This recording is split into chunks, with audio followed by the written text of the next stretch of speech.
Hello everyone, welcome to always rise. तो आज इस वीडियो में हम लोग डिस्कस करने वाले हैं थियरीज ऑफ इंटरनेशनल रिलेशंस। ये आपके एग्जाम के लिए बहुत ज़्यादा इम्पॉर्टेंट है और इसमें हम जो है मेजर चीज़ें डिस्कस करेंगे। So let's start. सबसे पहले है हमारी आइडियलिस्ट थियरी या फिर जिसको हम आइडियलिज्म भी बोलते हैं। Now what is idealism? As the name suggest, ठीक है, दैट इज आपका आइडियलिज्म थियरी वो होती है जो कि आपकी नॉर्मेटिव वैल्यूज से गवर्न होती है। ठीक है, नॉर्मेटिव वैल्यूज जो कि आपके सारे रूल्स को फॉलो करते हैं, सारे मॉरल्स को फॉलो करते हैं, and it creates an utopia.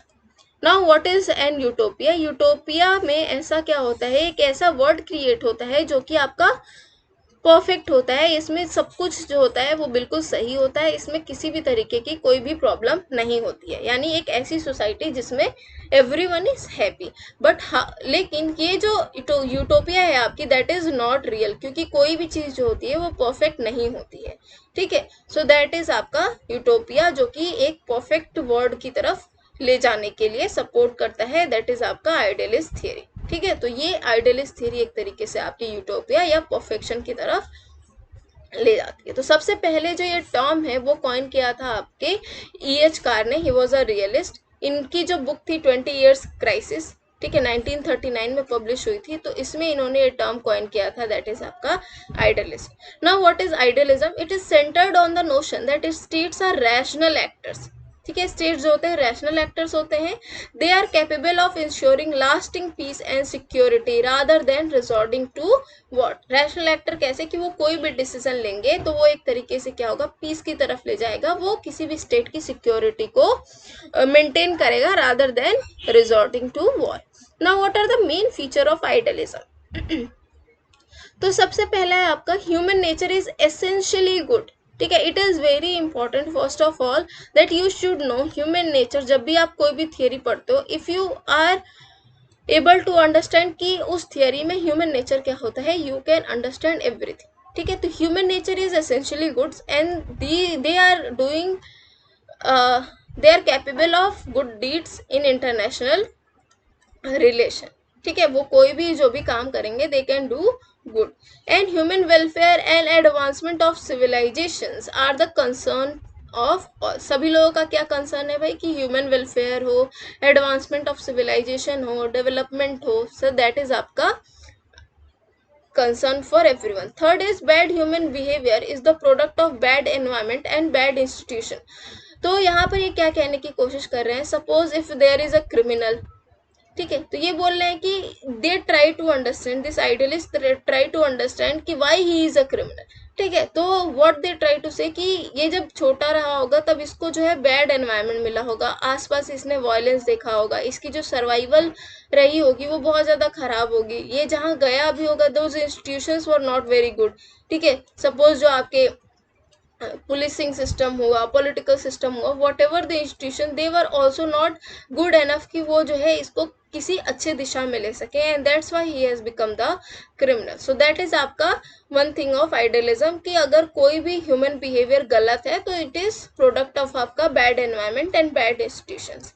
Fourth आपका by reforming the environment bad human behaviour can be eliminated. तो इसमें ये बोलते हैं कि अगर हमने क्या कर दिया, इंस्टीट्यूशंस को रिफॉर्म कर दिया, एनवायरमेंट को रिफॉर्म कर दिया, तो बैड ह्यूमन बिहेवियर को भी हम चेंज कर सकते हैं। Fifth, war represent the worst feature of relations. War कब होता है? जब भी आया इंटरनेशनल रिलेशन में, जब बहुत ज़्यादा रिलेशंस जो है खराब हो जाते हैं, जब कोई और रास्ता नहीं रह जाता है, देन जो है आपका वॉर होता है। Next, by reforming international relations war can be and should be eliminated. और इसमें यही चीज़ बोलते हैं कि इंटरनेशनल रिलेशंस को अगर हम लोगों ने क्या कर दिया, रिफॉर्म कर दिया, तो वॉर जो हो जाएंगे वो एलिमिनेट हो जाएंगे। और इसके लिए ये क्या बोलते हैं कि ग्लोबल एफर्ट्स जो है आपके ज़रूरी है, सो दैट कि वॉर को एंड किया जा सके, वायलेंस को एंड किया जा सके, टेररिज्म फ्रॉम इंटरनेशनल रिलेशन से क्या किया जा सके, ख़त्म किया जा सके। और ये तभी होगा जब पूरी की पूरी वर्ल्ड कम्युनिटी ही साथ में आएगी।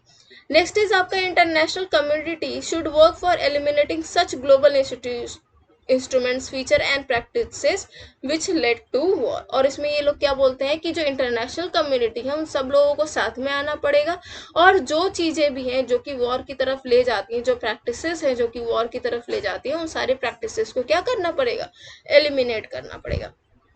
एंड इसमें सबसे ज़्यादा ये इंपॉर्टेंस देते हैं आपके इंटरनेशनल इंस्टीट्यूशंस को, जो कि बोलते हैं कि जो इंस्टीट्यूशन जो कि आपकी कमिटेड होती हैं to preserve international peace and international law and order, ऐसी इंस्टीट्यूशन को क्या करना चाहिए, डेवलप करना चाहिए, सो दैट कि पीस आपकी सिक्योर हो सके, प्रॉस्पेरिटी हो सके एंड डेवलपमेंट हो सके। ओके एंड इसके जो मेन प्रोपाउंडर या मेन सपोर्टर्स थे, that was Mahatma Gandhi, Bertrand Russell and Woodrow Wilson, he is very very important, Aldous Huxley, William Ladd, Richard Cobden and Margaret made.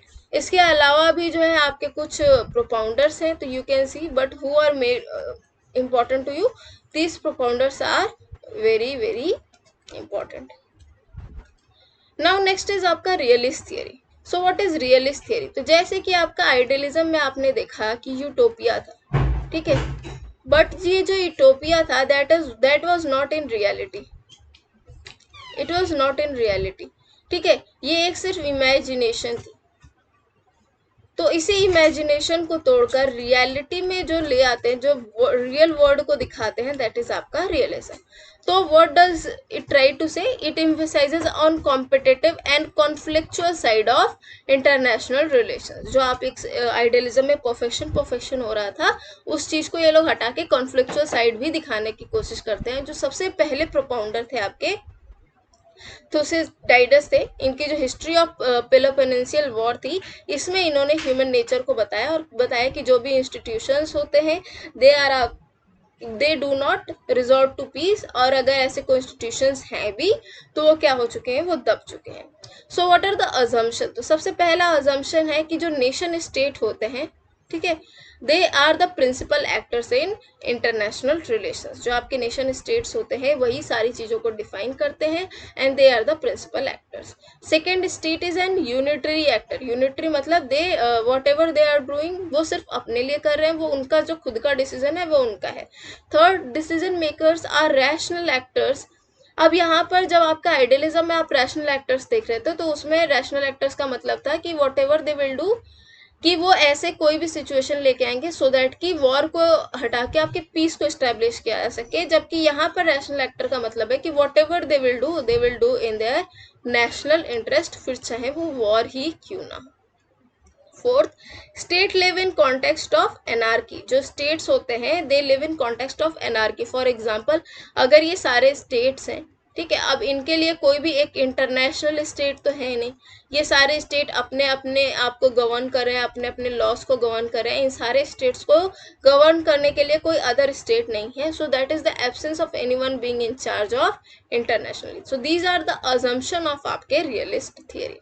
Now what are the key features of political realism? सबसे पहला है, history gives evidence that humanity is by nature sinful and wicked. So यहाँ पर human nature कैसा बताया गया है? sinful बताया गया है, wicked बताया गया है, और आइडियलिज्म में आपका essentially good बताया गया है, ठीक है। सेकेंड है, lust for power and dominance has been a major all important all pervasive facts of human nature. तो इसमें बोलते हैं कि जो ह्यूमन नेचर होता है they always strive for one thing and that is आपका lust for power and dominance. And जो ये थर्ड आपका नेचर है कि जो ह्यूमन इंस्टिंक्ट होता है पावर का, इसको आप कभी भी खत्म नहीं कर सकते हो, that will always continue. And what in that context only they say कि जो स्ट्रगल ऑफ पावर है दैट इज इनकन्वर्टिबल। यानी जो आप सारे स्टेट जो है वो अपने अपने पावर के लिए स्ट्रगल कर रहे हैं, जैसे कि चाइना हुए, यूएसए हुए, यूएसएसआर हुए, ठीक है। तो ये लोग क्या कर रहे हैं, ये लोग they are trying to struggle for power कि कौन जो है ये वर्ल्ड लेवल में आपका सबसे ज़्यादा स्टैब्लिश होगा, and that is the eternal reality of international relations.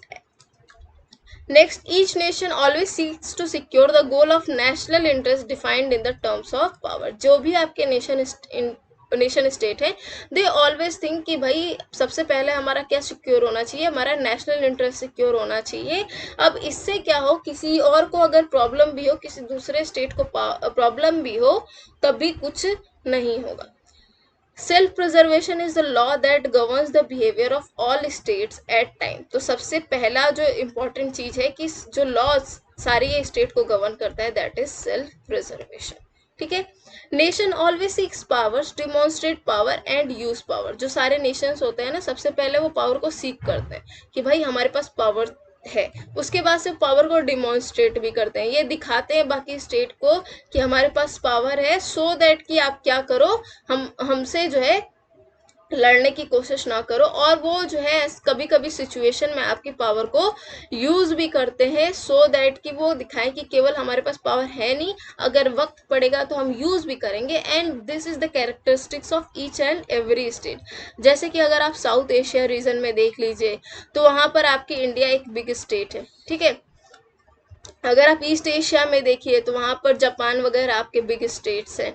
अगर आप अफ्रीका में देखिए तो वहाँ पे साउथ अफ्रीका है। फिर ऐसे ही अगर आप यूएसए को देखिए, यूएसएसआर को देखिए, तो हर रीजन में जो है आपके कोई ना कोई स्टेट जो है डोमिनेट करने की कोशिश करता है। एंड इसमें क्या बोलते हैं कि जो पीस है that can be preserved only by management of power through such as devices of balance of power, collective security, world government diplomacy and alliances and the like. तो इसमें जो आपकी balance of power, collective security है, इसी के through piece जो है preserve किया जा सकता है।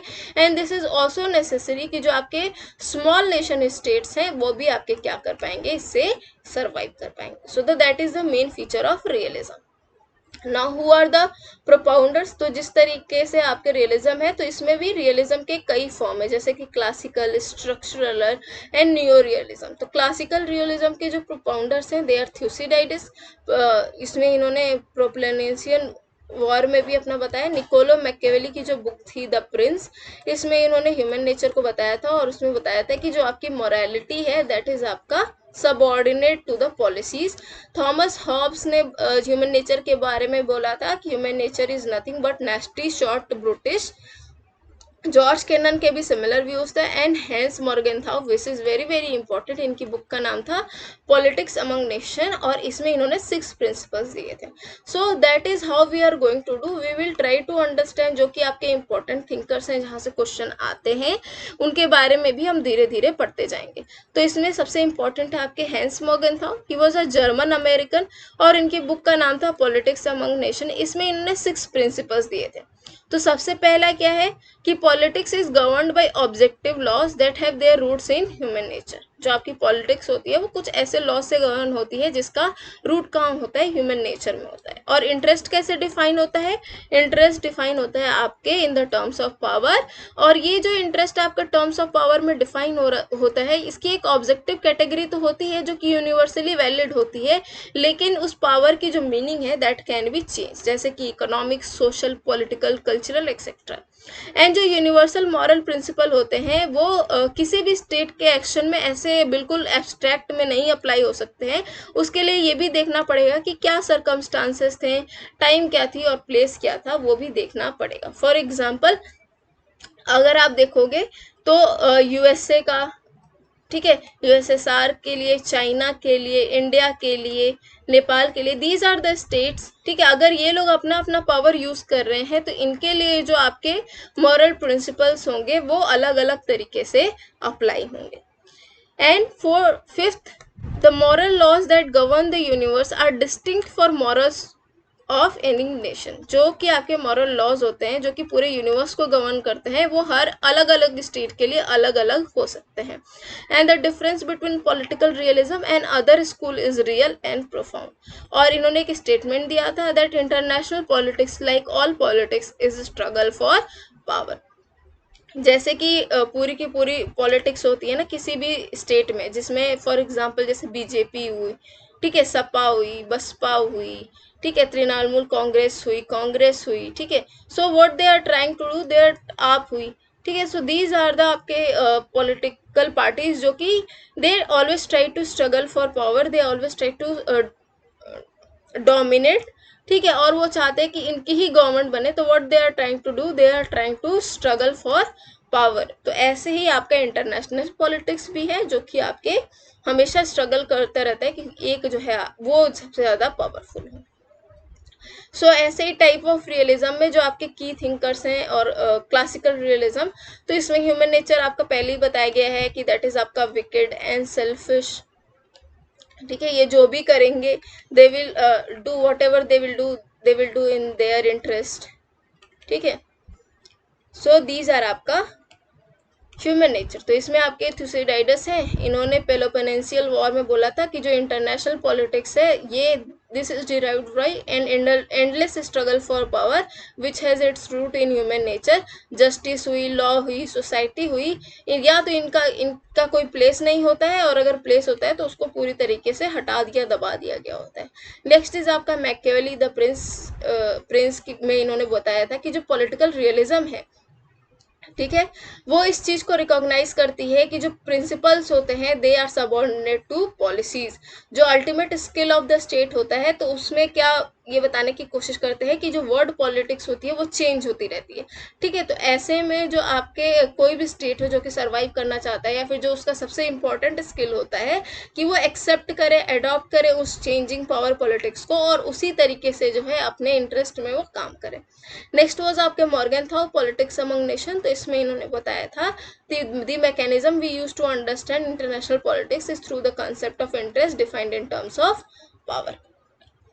नेक्स्ट कम्स आपके स्ट्रक्चरल रियलिज्म, ठीक है। स्ट्रक्चरल रियलिज्म में इसमें बताते हैं कि इसमें भी ह्यूमन नेचर आपका ऑलमोस्ट सेम है, लेकिन इसमें ये चीज बताने की कोशिश करते हैं कि केवल ह्यूमन नेचर नहीं है, आपकी जो स्टेट है they are living in the anarchy, ठीक है। और ये जो एनार्की होती है यही सारी चीजों को गवर्न करती है, और ह्यूमन नेचर के जो आपके विकेड साइड है उसको आपको दिखाने पे मजबूर कर देती है। तो इसमें ये बताने की कोशिश करते हैं कि ह्यूमन नेचर जो है आपका विकेड होता है, सब कुछ होता है, but they are also rational actors, और वो हमेशा ये नहीं चाहते हैं, वो तो एनार्की होती है जो उन्हें मजबूर कर देती है। तो इसमें सबसे पहले आपके Rousseau the state of war में इन्होंने बताया था कि it is not human nature but the anarchical system which fosters jealousy, suspicion and insecurity.